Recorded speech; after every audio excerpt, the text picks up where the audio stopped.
एक बार फिर आपकी हिंदी अध्यापिका शांता राज का ढेर सारा प्यार। बच्चों कैसे हो? अच्छे हो? जी हाँ।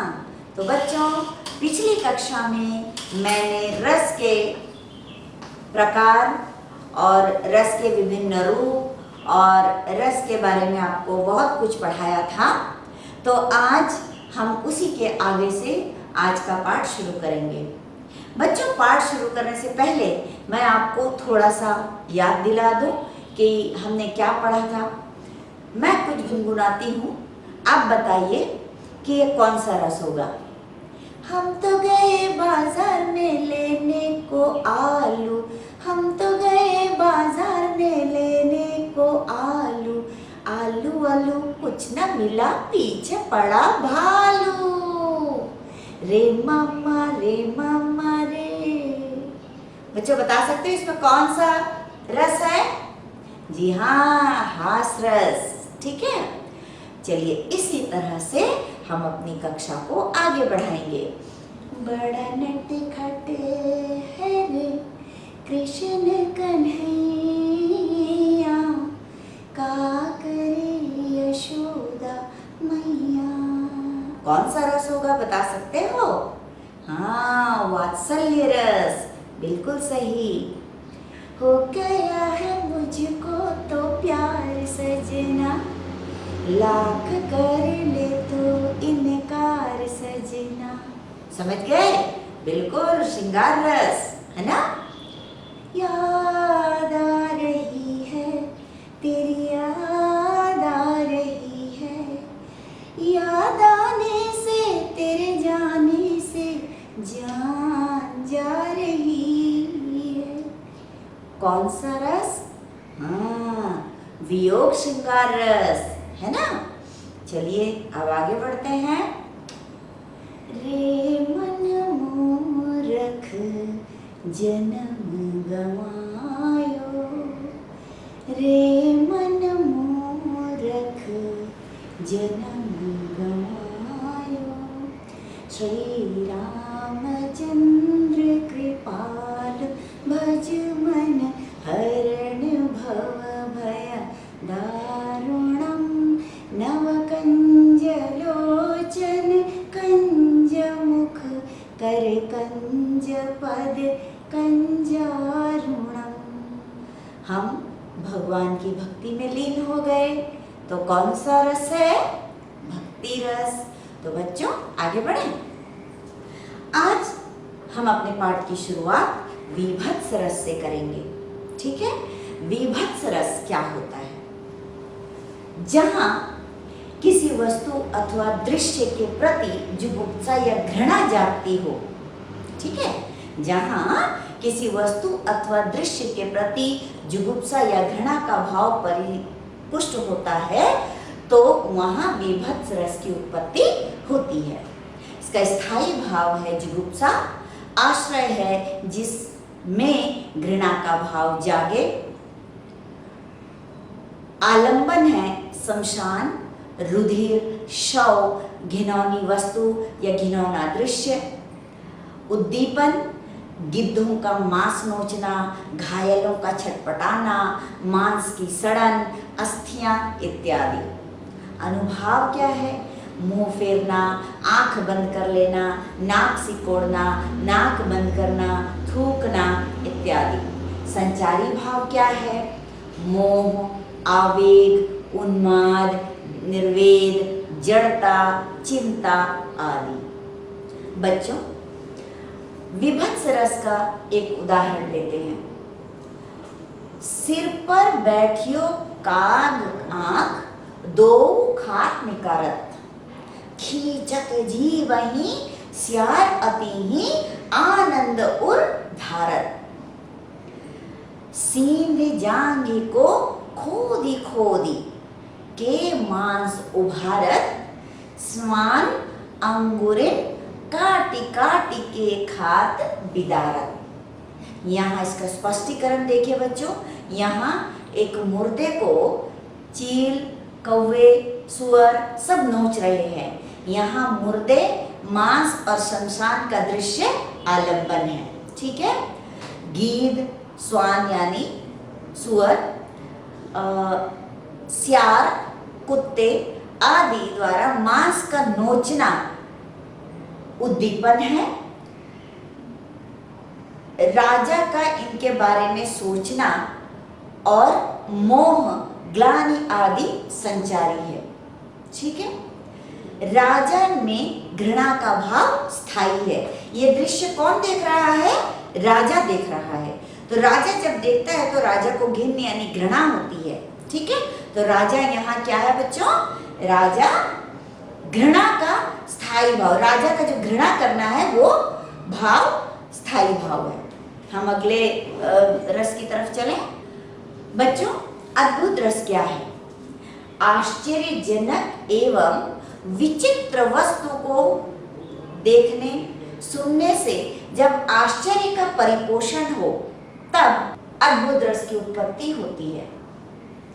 इसके अवयव है स्थायी भाव, विस्मय।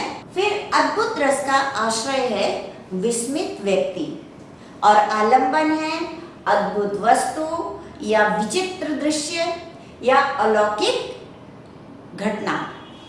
उद्दीपन क्या है? आश्चर्यजनक वस्तुओं का वर्णन और वस्तुओं की विलक्षणता। अनुभाव क्या है? रोमांच, स्तंभ, आंखें फाड़कर देखना, गदगद होना। ठीक है, संचारी भाव क्या है? हर्ष, औत्सुक्य, भ्रांति, चपलता, आवेग आदि। बच्चों, इसका एक उदाहरण लेते हैं। अखिल भुवन पर चर अचर सब, अखिल भुवन पर चर अचर सब, हरि मुख में लखी मातु, हरि मुख में लखी मातु। चकित भई गदगद वचन, चकित भई गदगद वचन, विकसित दृग पुलकातु, विकसित दृग पुलकातु। यहाँ उस समय का दृश्य बताया गया है जब माता यशोदा श्री कृष्ण को डांटती है कि मट्टी ना खाए, और उसका मुंह में मट्टी देखने के लिए जब उनका मुंह खोलती है तो उनके मुंह में पूरे ब्रह्मांड को देखकर माता यशोदा बेहोश हो जाती है, अचेत हो जाती है। तो वो आश्चर्य से उनकी आंखें फटी की फटी रह जाती है। तो यही दृश्य को यहाँ पर दिखाया है। यहाँ यशोदा आश्रय है और कृष्ण मुख आलंबन है। मुख के भीतर का दृश्य उद्दीपन है, आंखों का फैलना गदगद और गदगद वचन अनुभव है, दैत्य भय आदि संचारी है। इसमें आश्चर्य का भाव पुष्ट होकर अद्भुत रस के रूप में व्यक्त हुआ है। बच्चों, समझ में आई बात? चलिए अब हम शांत रस की तरफ चलते हैं। अब शांत रस जब पढ़ते हैं तो बिल्कुल शांत हो जाते हैं। चलिए, जहाँ संसार के प्रति वैराग्य का भाव रस अवयवों से परिपुष्ट होकर अभिव्यक्त होता है, वहाँ शांत रस की उत्पत्ति होती है। साधारण शब्दों में कहा जाए तो जिस इंसान का संसार से मन उठ जाता है और वो ईश्वर भक्ति में लीन हो जाता है, तब शांत रस की उत्पत्ति होती है। जैसे कि मैंने थोड़ी देर पहले गुनगुनाया था श्री रामचंद्र जी के गुणगान गाने के लिए। तो इसके अवयव है स्थायी भाव है निर्वेद यानी वैराग्य, आलंबन है संसार की असारता यानी संसार से मुक्त होना और प्रभु चिंतन में लग जाना। इसका उद्दीपन है सत्संग, तीर्थाटन यानी तीर्थ स्थान पर जाना, धर्म शास्त्रों को पढ़ना, सन्यासियों की वाणी। अनुभाव क्या है? अश्रु बहाना। अब जानते हो ना बच्चे, जब हम भगवान के एकदम स्मरण में लीन हो जाते हैं तो एकाएक हमारे आँख से आंसू बहने लगते हैं, हम प्रभु के चरणों में गिरकर रोने लगते हैं, हम अपने दुख सुख उनके साथ बांटने लगते हैं। तो यहाँ अनुभाव क्या है? अश्रु बहाना, आंखें मूंदना और अलौकिक प्रसन्नता का अनुभव करना। क्या संचारी क्या है? धृति, हर्ष, ग्लानि आदि। बच्चों, इसका भी एक उदाहरण लेते हैं। मेरा मन अनत कहाँ सुख पायो, मेरा मन अनत कहाँ सुख पायो, जैसे उड़ी जहाज का पंछी, पुनि पुनि जहाज पे आवे। सूरदास प्रभु कामधेनु तजी, सूरदास प्रभु कामधेनु तजी, छेरी कौन दुहावे। इसका स्पष्टीकरण है संसार की असारता, यानी संसार से मुक्त होना आलंबन है, जहाज का पंछी उद्दीपन है, कामधेनु और छेरी दुहाना भी उद्दीपन है, धृति संचारी भाव है। तो बच्चों अब हम आगे बढ़ते हैं वात्सल्य रस की तरफ, जहाँ बाल रति का भाव रस अवयवों से परिपुष्ट होकर रस रूप में व्यक्त होता है तो वात्सल्य रस होता है। इसको साधारण शब्दों में कहा जाए तो माता पिता का, दादा दादी का अपने बच्चों के प्रति जो प्रेम होता है वो वात्सल्य रस कहलाता है।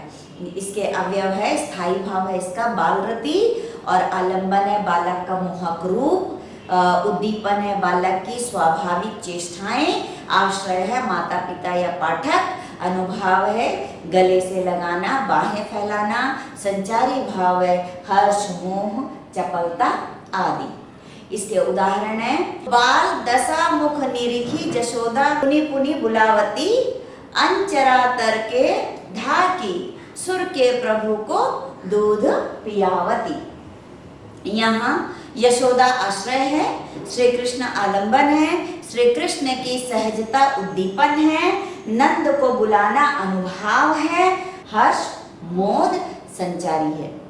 अब हम चलते हैं भक्ति रस की तरफ। बच्चों भक्ति रस क्या होता है? जैसे मैंने आपको बताया कि जब इंसान संसार से मोह छोड़कर ईश्वर की महिमा में जुट जाता है, यानी ईश्वर भक्ति में चला जाता है, तब भक्ति रस की उत्पत्ति होती है। यहाँ स्थायी भाव भगवत रति है, आलंबन ईश्वर की महिमा है, उद्दीपन प्रभु मूर्ति है, आश्रय भक्त है, अनुभाव आंखों का मूंदना और शांत मन लीनता इत्यादि है, संचारी क्या है निर्वेद धृति अलसता और दैन्य। यहाँ हम अगर उदाहरण लेंगे तो हमारी हरी हारिल की लकड़ी मन क्रम बचन नंद नंदन उर या दृढ़ करी पकड़ी। तो ये कविता आपने 9th में पढ़ा था, ठीक है। चलिए आगे बढ़ेंगे। भक्ति रस का एक उदाहरण जब हम लेंगे, हमारे हरी हारी की लकड़ी मन क्रम बचन नंद नंदन उर यह दृढ़ करी पकड़ी, जागत सोवत स्वप्न दिवस निसी कान्ह कान्ह जकरी। यहाँ पर आपको याद होगा जहाँ उद्धव गोपिकाओं के पास आते हैं तो वो दृश्य को यहाँ पर दिखाया गया है। इसका स्पष्टीकरण देखते हैं। इसमें हरि यानी भगवान आलंबन है, भक्त कवि आश्रय है, हारिल की लकड़ी उद्दीपन है, भक्ति धृति निर्वेद संचारी है। चलिए हम आगे बढ़ेंगे बच्चों। अगला जो हमारा रस है वो है भयानक रस। भय भयानक, जहाँ भय स्थायी भाव पुष्ट और विकसित हो वहाँ भयानक रस का विकास होता है, ठीक है।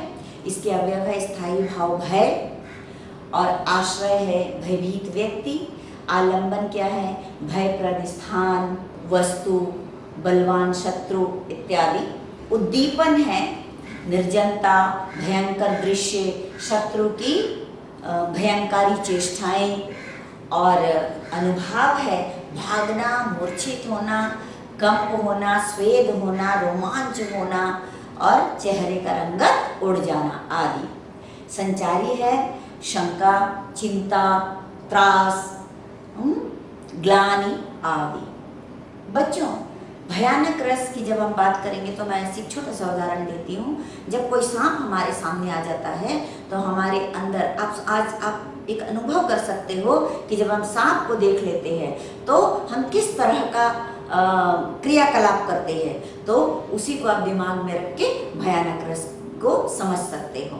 इसका उदाहरण है एक और अजगर ही लखी एक और मृगराज, एक और अजगर ही लखी एक और मृगराज, विकल बटोही बीच ही परियो मूर्छा खाए।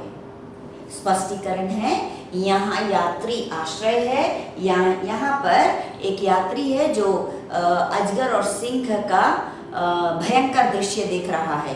तो यहाँ यात्री कौन है? आश्रय है। अजगर और सिंह भय के आलंबन है। अजगर और सिंह की भयावनी आकृति उनकी चेष्टाएं उद्दीपन है। यात्री का कांपना, पसीना छूटना, मूर्छित होना अनुभव है तथा आवेग, कंपन आदि संचारी भाव है। इस प्रकार भयानक रस की अभिव्यंजना हुई है। तो इस तरह से बच्चों आपका जो 11 रस मैंने आपको पढ़ा दिया।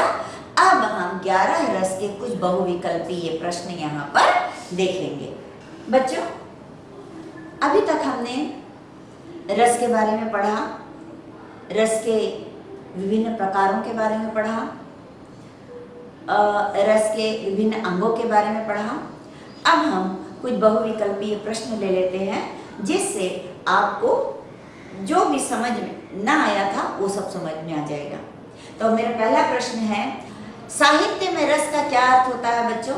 हमारे विकल्प है जूस, प्रलय, आनंद, प्रेम। तो हमारा उत्तर है आनंद। दूसरा प्रश्न लीजिए, रस संप्रदाय के प्रवर्तक कौन है? हमारा विकल्प है आचार्य भरत मुनि, नंदिकेश्वर, पतंजलि, चरक। हमारा उत्तर है भरत मुनि। तीसरा प्रश्न है, रस की सर्वप्रथम चर्चा करने वाले आचार्य कौन थे? आचार्य भरत मुनि, नंदिकेश्वर, पतंजलि, चरक। यहाँ भी आपका उत्तर है नंदिकेश्वर। अगला प्रश्न है, किस रस को रसराज कहा जाता है? मैंने आपको शुरू में ही बताया था कि श्रृंगार रस को रस के राजा कहा जाता है या रसराज कहा जाता है। श्रृंगार रस का स्थायी भाव क्या है? हमारे विकल्प है शोक, रति, उत्साह, जुगुप्सा। श्रृंगार रस का स्थायी भाव है रति। उसके बाद आगे बढ़िए, वीर रस के कितने प्रकार है? 3, 5, 6 या 4? हमारा उत्तर है वीर रस के 4 प्रकार होते हैं। ठीक है, वो मैं बता दी हूँ, पहले भी बताई थी, अभी भी बताती हूँ। दानवीर, धर्मवीर, दयावीर और युद्धवीर। अगला प्रश्न है, साहित्य का चरम मान रस है, किसकी परिभाषा है? साहित्य का चरम मान रस है, किसकी परिभाषा है? आचार्य शुक्ल, नगेंद्र, हजारी प्रसाद द्विवेदी, कोई नहीं, ये है नगेंद्र। आगे बढ़िए, लोक हृदय में लीन होने की दशा, बच्चों ध्यान से सुनिए, लोक हृदय में लीन होने की दशा रस दशा है। रामचंद्र शुक्ल की परिभाषा है। किसकी भाषा है? रामचंद्र शुक्ल की। लोक हृदय में लीन होने की दशा रस दशा है, किसकी परिभाषा है? रामचंद्र शुक्ल की परिभाषा है। ठीक है, स्थायी भाव कितने प्रकार के होते हैं? बच्चों ध्यान से सुनिए, स्थायी भाव कितने प्रकार के होते हैं? 9, 8, 7, 10। तो स्थायी भाव 9 प्रकार के होते हैं। बच्चों थोड़ा सा और बहुविकल्पीय प्रश्न ले लेंगे ताकि आपको समझने में आसानी हो। पहला प्रश्न है, शांत रस का स्थायी भाव है, हमारे विकल्प है निर्वेश, अद्भुत, वीर, श्रृंगार। तो हमारा उत्तर है निर्वेश।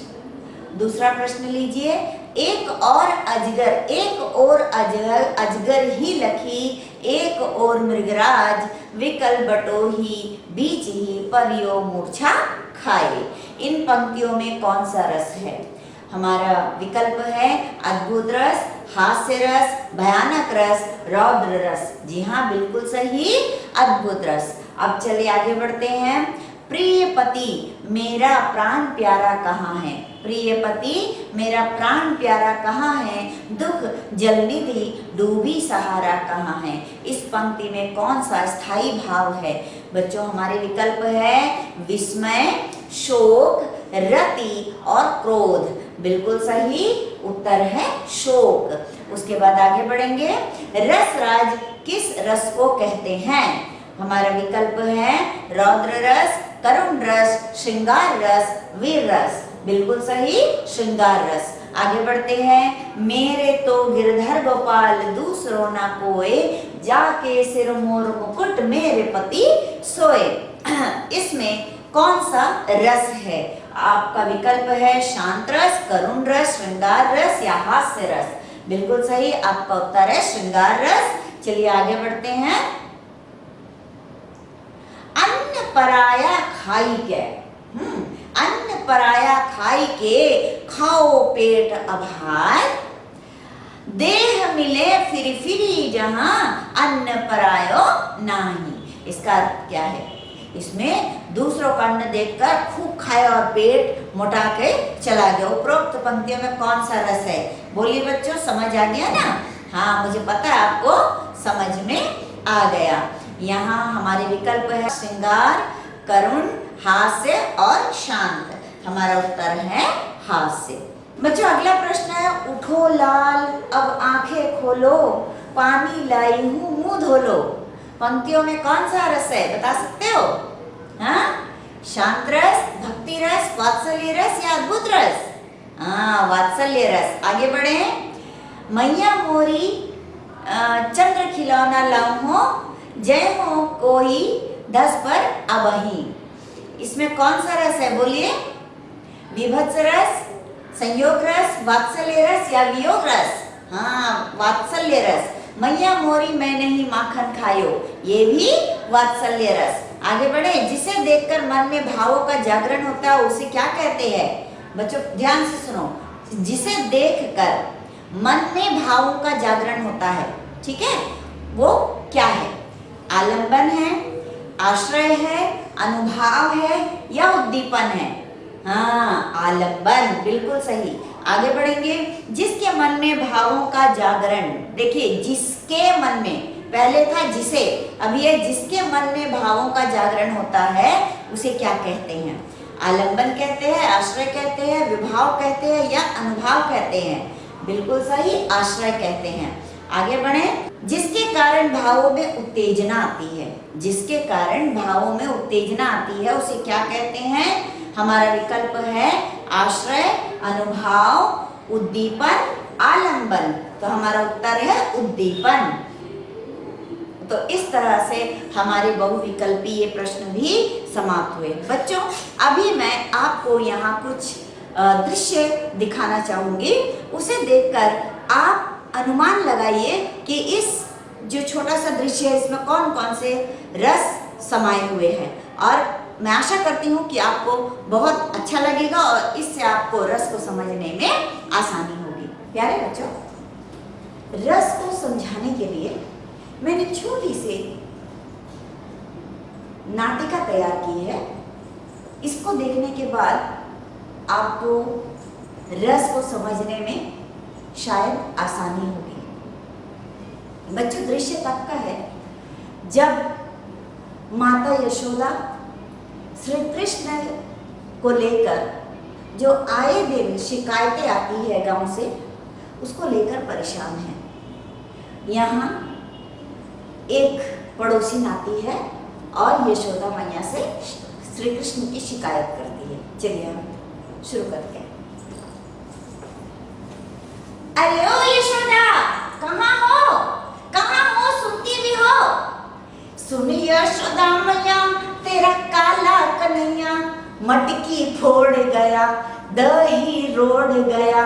सुन यशोदा मैया तेरा काला कन्हैया मटकी फोड़ गया, दही रोड़ गया। सुन यशोदा मैया तेरा काला कन्हैया।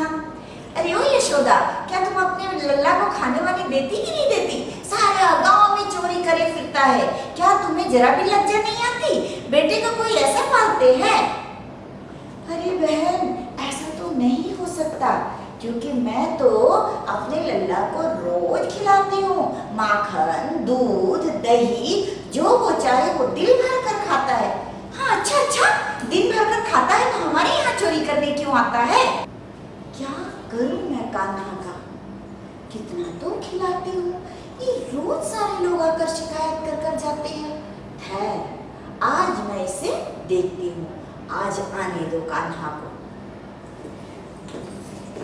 मैया, ओ मैया, मैया देख मैं आ गया।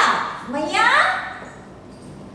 हे कान्हा, क्या मैं तुझे खाने नहीं देती? क्या मैं तुझे मारती हूँ?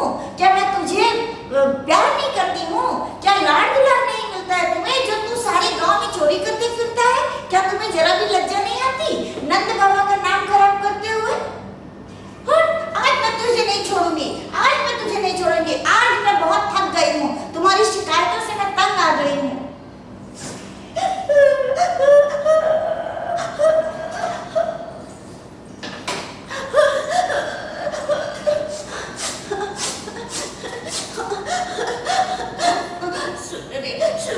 सुन रे मैया मोरी, मैंने नहीं की है चोरी। सुन रे मैया मोरी, मैंने नहीं की है चोरी।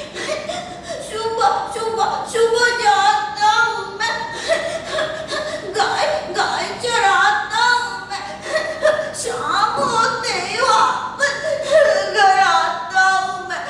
छोटे से हाथ मेरे चीखों को कैसे तोड़े, छोटे से हाथ मेरे चीखों को कैसे तोड़े। मैंने नहीं मटकी फोड़ी, मैंने नहीं मटकी फोड़ी। सुन रे प्यारे कान्हा, मेरे दुलारे कान्हा, आज है मेरे बच्चे, आज है मेरे लाल। आज से मैं तुझे कुछ नहीं बोलूंगी। मेरा लाल ऐसा कर ही नहीं सकता, मुझे पता है मेरा लाल कभी चोरी नहीं कर सकता। आज आने दो तुम्हारे सबों को, सबको मैं मजा सिखाती हूँ। सब खुद चोरी करते हैं और मेरे कान्हा के मुंह में लगा देते हैं। हाँ, मैं सबको देख लूंगी। बच्चों, इस नाटिका को देखकर आपको रस के कुछ कुछ मायने तो समझ आ गए होंगे। इसमें वात्सल्य रस, रौद्र रस, करुण रस, वात्सल्य रस, सब कुछ आपको दिखाई देगा। बच्चों, हम रस की अनुभूति हर पल हर समय करते हैं।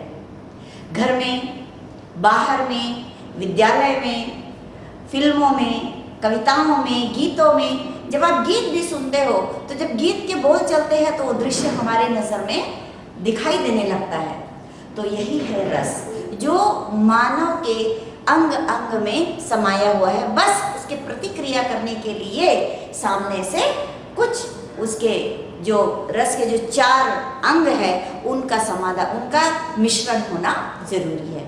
तो बच्चों, इसके साथ ही आज का ये पाठ मैं यहाँ समाप्त करती हूँ और आपको ढेर सारी आशीर्वाद देती हूँ कि आने वाले परीक्षा में आप बहुत बहुत अच्छे अंक लेकर पास हो जाए। सबको ढेर सारा प्यार और आशीर्वाद।